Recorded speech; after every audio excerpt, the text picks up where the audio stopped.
After all the action I'd seen over the past weeks, I was due for some R&R. Thankfully, Major Hitchens agreed, and has arranged for me to go to Australia for a few days with a brief stop at the Milne Bay airfield in Papua New Guinea, so that I could give him a first-hand report upon my return. Since this war began, all I have known is killing and the loss of friends that I considered family. Physical pain is easy. It's the mental wounds that haunt and torture me day after day. It's starting to wear me down.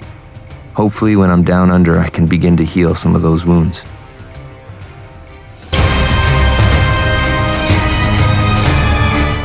With Guadalcanal captured, the Allied drive through the Central Pacific continued, but not without resistance. New Guinea, the second largest island on Earth, was divided down the middle, with opposing armies on each side. The stakes were extremely high. If the Japanese captured the island, they would cut off the Americans from their Australian allies. But if the U.S. drove the Japanese out, they would extend their reach in the area and be in striking distance of the Japanese stronghold of Rabaul. The Japanese would be the first to strike, attacking Milne Bay.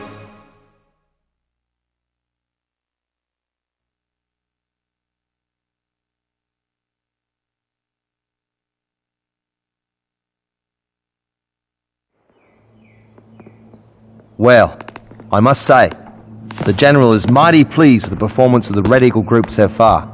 Your work here and these documents are definitely helping the offensive in the area. Lord knows what would happen if these got into the wrong hands. What I need you to do... Zeros! Your orders have changed, son. If the enemy is on this island, that means we need to expedite our plans. Take these papers and get off the island at once. I'll radio for a boat to pick you up at the extraction point on South Beach. Needless to say, if you die, make sure these papers are destroyed with you. That is all.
battle for Milne Bay lasted for nearly 2 weeks during the summer of 1942. Despite overwhelming odds, the Allies fought valiantly and successfully defended the bay against nearly 2,500 Japanese troops. This was the first battle of the Pacific Campaign in which Allied forces not only defeated the Japanese, but forced them to abandon their assault on the island. To my surprise, the vast majority of the Allied soldiers fighting on the island were Australians. I had heard of their inherent fortitude, and without it, I am convinced that Milne Bay would have been lost.